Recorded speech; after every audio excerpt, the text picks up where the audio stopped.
welcome to this edition of Trade Talk TV. Today we're in the office again. Woohoo! It's great to be back again. Although we've done a couple of these already, so I don't know why I said that. But anyway, welcome to this edition. Today we're going to talk about measurement and targeting in a post-ID, post-cookie world. And today I have Søren from Digisegment. Søren, how are you doing? Very well, thank you. Thanks for having me. Søren's made the journey from Denmark today. It's great to have you in the office. So, for people who don't know Digiseg, and before we jump into this, tell us a bit about Digiseg. Well, basically we have segmented the internet into a lot of audiences that we can put down on basically all digital events. So it's a cookieless environment, fit for the future. We started up 6 years ago, and little did we know that that cookie free would be that bigger thing. Yeah. And back then, when we started up, we chose to build the company after the principles of privacy by design. Yeah. And that turned out to be a pretty good idea. So we're gonna get into the technology in a minute, but I want to talk about the current landscape, right? As you said, we are now in a post-cookie, post-ID world, right? Like it or not, Google's not going to save you, and all the various industry bodies are not going to save you. We rethink where we're at right now. So I want to talk about it from different levels, right? So let's talk about it from the user view, right? The ethical piece first, because that's the most important, right? A lot of these laws came into place, a lot of these restrictions, because users' identity and data was being misused by bad actors, and even sort of like, you know, in the day-to-day sort of buying and selling of media. So let's talk about that from your perspective, because you're quite passionate about that. Well, it has gone on for a long time, where consumers online have been tracked to an extent where I think that now the consumers are really revolting about it. They will not take it any longer. We see also technologies, Safari, iOS, and so on, trying to block tracking at large, and soon Chrome will do the same. So yes, the landscape is definitely changing, and it's for good reason, because the tracking that goes on is really numb and mindless, and it ends up ruining everything, because the whole industry will simply collapse at the end if we don't do something about it now. Yeah. So. And obviously we've had the legal piece as well, which was Amazon getting fined by $800 million, which is not an insignificant amount of money. It's not that significant for Amazon, which probably makes it every second, but for companies and brands in general, this is something they have to be wary of. And then obviously, as you pointed out, you have Apple, who have gone gung-ho in privacy, actually made it a feature of their product, marketing, all the rest, and they're definitely going to change their tune. So we're up against all these different frameworks, and we have to completely rethink it. Now that's where you guys come in, because you've got quite an interesting technology that people will not be aware of. So just sort of, just give me sort of an overview of your tech, how it works, and we'll run through it for people. I want to kind of go into the weeds with it. Okay.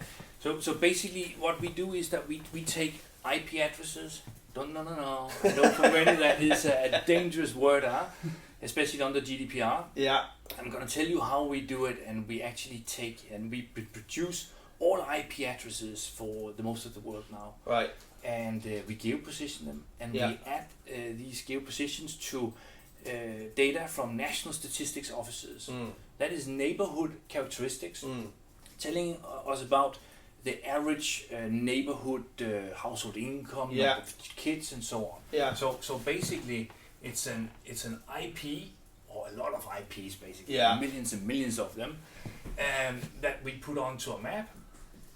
And from these national statistics offices, we get data on average number of kids, household income, education, and that stuff. Right. And we do that large, and the IPs are generated in your world and in many other worlds. IPs are taken from events or seen in digital events, and those IPs, they are really personal, and you need consent to process it, for sure. But in our world here, we generate the IPs mathematically. It's a process where we simply take a range for UK or Germany or whatever, and then we write out all possible IPs for that region or market. Yeah. So you're not actually taking any PII data here. We have to be clear. You're actually not matching an IP address to to someone, which is kind of how CTV is working on targeting at the minute, which is very dodgy. But so you're taking a random string of IP addresses. So you're literally just looking at all the IP ranges in the country. And they could be in use or they could be not in use. Yeah. And we don't really care about it. We just see if it fits the map and if we can add data to it. So you're then... And that ends up with a huge database, right? Yeah. That we can use for various purposes. For instance, in a DSP or in a DMP, or we can add this data to any digital event. Right. So you take a range of IP addresses from the various countries, right? Random. And then you've taken all this data from the sort of statistical data, and you're matching both with both. So you're giving the advertiser an idea of the type of individual or random individual in this. So there's again, you're making you're applying a sort of probabilistic element to this. It is very probabilistic. Yeah, right? It's not one-to-one. We never claimed it to be, but it gives you great proxies of whether this internet event that you're measuring on, whether that actually comes from an area with high income or low income, kids, no kids, cars, no cars, education, no education, and so forth. Okay, tell us how your clients are using this then. I mean, I'm curious on a targeting, because I imagine it starts off as a targeting piece. Yeah. So how does a typical campaign work in this? I'd love to see it walk through. You can probably see how this can easily be used for any campaign. Here I draw a funnel, and for sure it can be used for branding, right? Sorry about that. That's all right. Horrible handwriting. I used to be a statistics teacher in university. That was not easy for the students here. But it can also be used for performance campaigns. In the sense that with this data, you can, if you zoom up into the helicopter and you look at the entire market, you're capable with this data to cut away the areas that simply don't have the right characteristics to go all the way through your funnel. That means that you then work on events, impressions that actually have the possibility to both do clicks and actions and conversions. And that is pretty helpful basically to any campaign, because you can eliminate those who shouldn't be in. Yeah. And if you don't have the right education, or if you don't have kids or whatever, then there's a lot of marketing messages that will simply peel off like a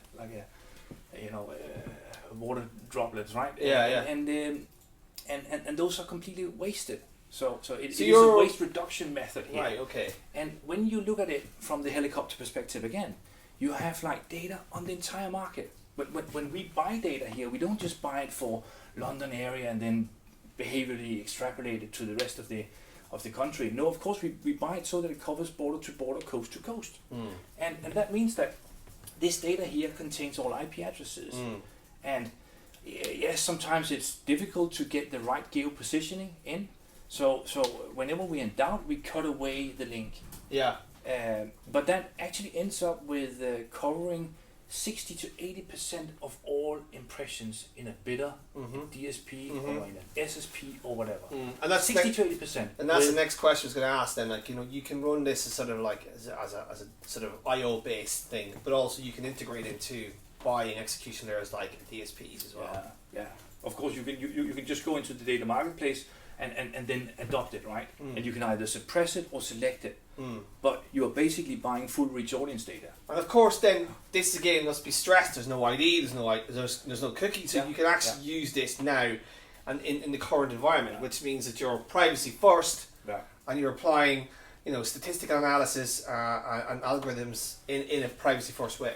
But if you look at it from a DSP perspective, then already now we have a lot of issues with cookies cannot be carried through to CTV or iOS or whatever. So these IP addresses, they're useful in CTV, they're useful in audio. Yeah, so your cross-channel piece is huge. They are useful in gaming, but also display, of course, or video. Right, it can be used basically on all media, but it could also be your watch if it's a smartwatch. It could be those lights up there, which are Hue light bulbs. Out of home. Anything digital. So basically, that follows, the HTTP protocol. Yeah. That's what sends IP addresses Yeah. in the internet. From the CTV point of view, it could be really interesting because that is a huge problem because there's a PII element to that, and a lot of them are panicking because that's the way they're doing their targeting. Yeah. So something like this could actually fill the void pretty well there. Plus, you could also say that we work already on household level, right? We don't have data on the individual. It's very hard to do gender and age with this data here. But I can say something about the household and everybody that lives there. Yeah. So again, household income, cars. Yeah, and so exactly. on. So at the end of the day, it's not just branding and performance. It could also be measurement. Well, I was just about to say that there is a huge gap in the market right now around measurement. We have no cookie. We have no proxy to sort of like.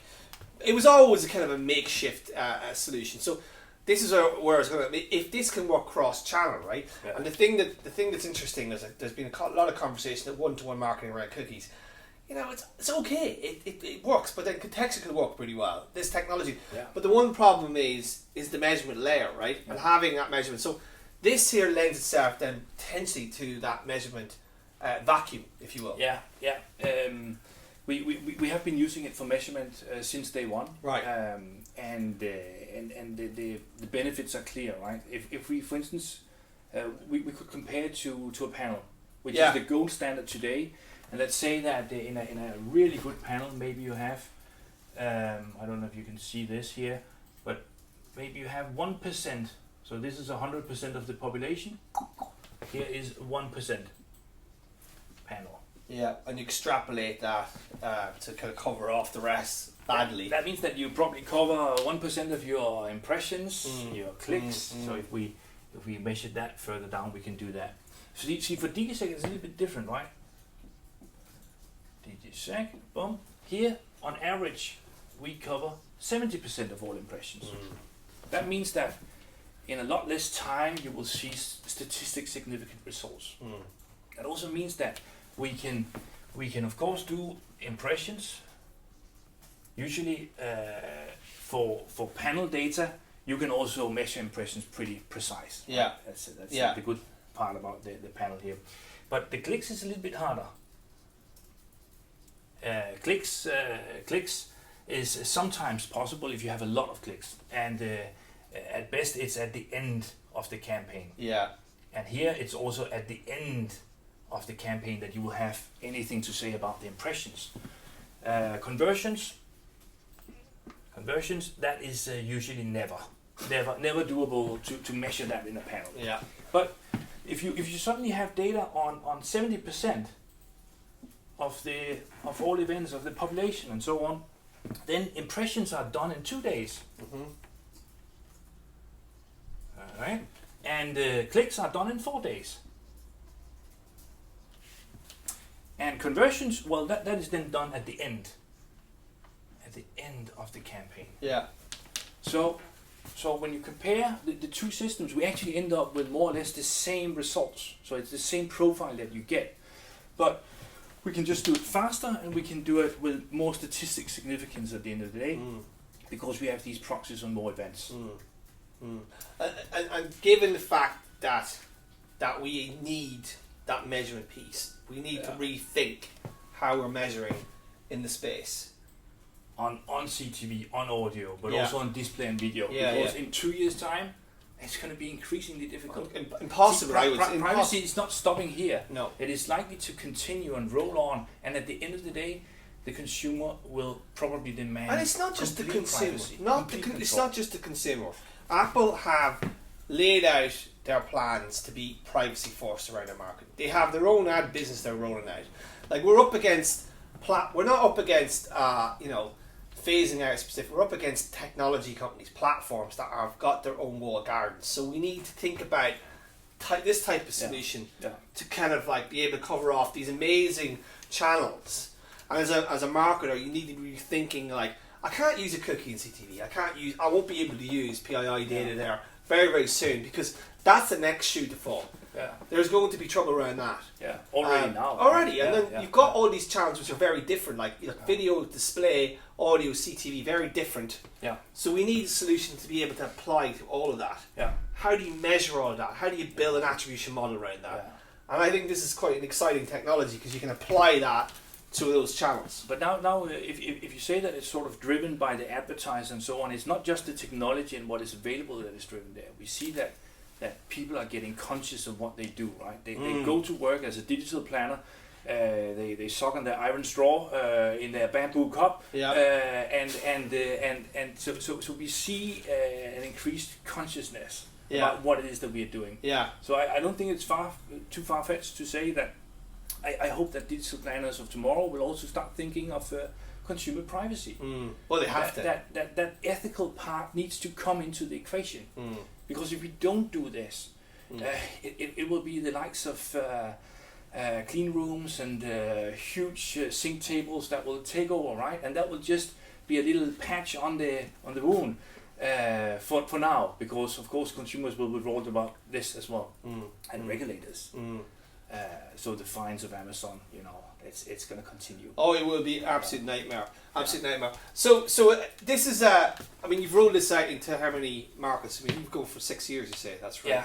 Yeah. Ad tech is about a company of its time, so you're definitely a company of its time. Yeah. So like, where are you at in your sort of like trajectory right now? We cover all of North America and all of Europe, all the way to Georgia, and we have the great country of Georgia. And now we're moving into APAC. So this next period here, 3-4 months, we'll cover Japan, India, Russia as well. Yeah.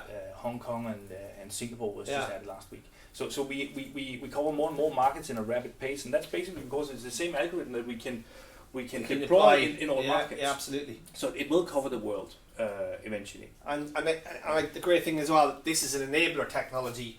You're not about media.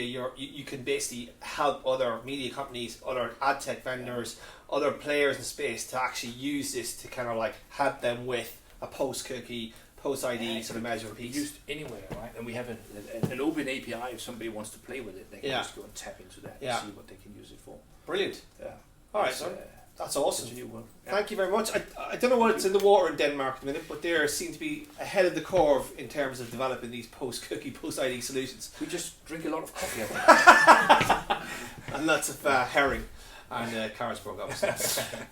So that was awesome. Thank you very much for bringing us through that. And I think people should look at this technology and think about their own media planning, their own media buying, because this stuff is coming. Google's not going to help you. Google's not going to help you, so think about this stuff.